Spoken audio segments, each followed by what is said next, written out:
আমরা যারা ঢাকায় ভাড়া থাকি তাদের মনে হয় যে বিড়ম্বনার শেষ নেই। আসসালামু আলাইকুম, আমি শারমিন আক্তার। আজকে আবারও নতুন একটি ব্লগ নিয়ে আসলাম আপনাদের মাঝে। কেমন আছেন সবাই? আলহামদুলিল্লাহ, আমি ভালো আছি। ফাতিহার বাবা সকাল সকালেই বাজার নিয়ে এসেছে, রায়ানকে মাদ্রাসায় দিয়ে ওইখান থেকেই বাজারে চলে গিয়েছে। তো শাপলাটা নতুন উঠেছে। আমার শ্বশুরবাড়ি কিন্তু শাপলা যখন সিজন আসে শাপলার, ওনারা একদম প্রতিদিনই শাপলা খায়। সেটা ইলিশ মাছের মাথা বা চিংড়ি মাছ, ছোট চিংড়ি দিয়ে খায়। তো ওনাদের প্রত্যেকটা দিন শাপলা থাকবে।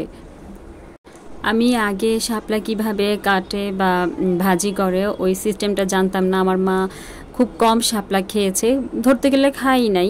তো আমার যখন বিয়ে হয়, বাড়িতে যাওয়ার পরে দেখি যে শ্বশুর বাড়ি মানে প্রত্যেকটা মানুষই খায়। তো ওনারা কিভাবে শাপলাটা মানে শাপলার ডাগাটা ছিলে ওইটাও শিখেছি। তো ওইভাবেই আমি রান্না করেছি। আর এইখানে রিন পাউডার কিনে নিয়ে এসেছে, 3টার সাথে একটা ফ্রি। যদিও আমি এই বাই ওয়ান গেট ওয়ান পছন্দ করি না, ওর বাবা নিয়ে এসেছে, বলতেছে লাগবে। শাপলাটা আমি আমার শাশুড়ির মতো ভাজতে চেয়েছিলাম, কিন্তু ওইভাবে হয়নি। ফাতিহার বাবা বলতেছে যে মার মতো হয়নি, আমার শাশুড়িটা একটু আস্তে আস্তে থাকে। আর আমি একদম শাপলাটা গলিয়ে ফেলেছিলাম।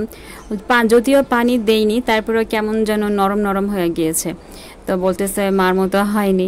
এজন্য বলছি তোমার মার কাছে যাও, ওইখান থেকে যে খেয়ে আসো শাপলা ভাজি। এই পর্যন্ত যারা আমার ভিডিও দেখছেন, ভিডিওর কোনো অংশ যদি আপনাদের ভালো লেগে যায় প্লিজ একটি লাইক দিবেন এবং চ্যানেলটি সাবস্ক্রাইব করে আমার পাশে থাকবেন। আর অলরেডি যারা কাজটি করে দিয়েছেন তাদেরকে অসংখ্য ধন্যবাদ। এই ছোট্ট বাবুটা হচ্ছে আমার ছোট বোনের ছোট ছেলে। তো ওরা কয়েকদিনের জন্য বেড়াতে আসছিল, আজকে চলে যাচ্ছে।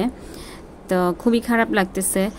ছোট ছোট বাচ্চাগুলো, মানে রায়ানও অনেক খুশি হয়েছিল ওদেরকে দেখে, ওদের সাথে এতদিন সময় কাটাইছে।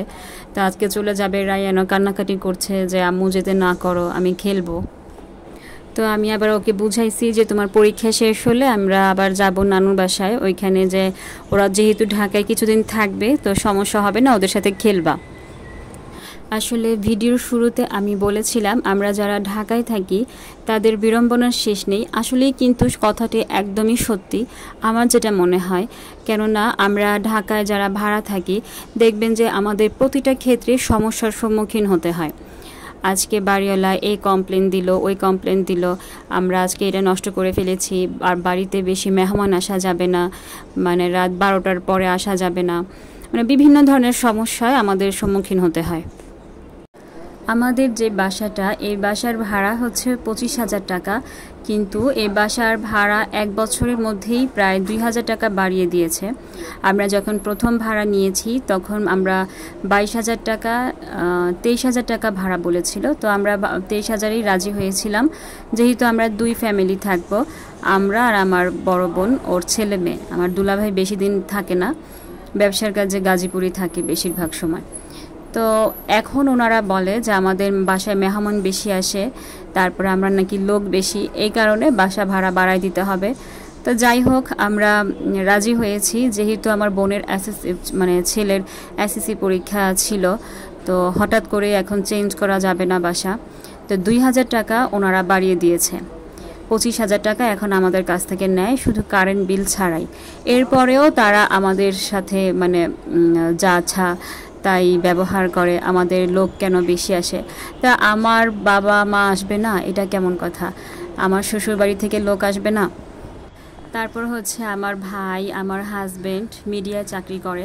তো ওনাদের কাজের পারপাসে 12টার পর অফিস থেকে আসাই লাগে। মিডিয়ায় যারা চাকরি করেন তারা তো অবশ্যই জানেন যে কয়টা পর্যন্ত অফিস করা লাগে, নাইট। তো 12টার পরে আসা যাবে না, গেট খোলা যাবে না, মানে বিভিন্ন ধরনের সমস্যা। অবশ্যই এই ঘটনাগুলো বাড়িওয়ালা যে করে তা না, আমাদের বাড়িওয়ালা কিন্তু এই বিল্ডিংয়ে থাকে না, উনি আবার অন্য জায়গায় থাকে। যে কেয়ারটেকার, ওই লোকটা বেশি করে, মানে মনে হয় যে সেই বাড়িওয়ালা, মানে তার সাথে কোনো কথাও বলা যায় না। তার হাব ভাব দেখলে মনে হবে যে পুরো বাড়ির মালিক উনি, পুরো বাড়িটা উনি কিনে নিয়েছে। যদিও কেয়ারটেকারদের কাছেই সমস্ত মানে বাড়ির দায়িত্ব থাকে, তারপরেও তো একটা স্যাক্রিফাইস বোধ আছে যে ভাড়াটিয়ারা সুযোগ সুবিধা ভোগ করতেই পারে, স্বাভাবিক।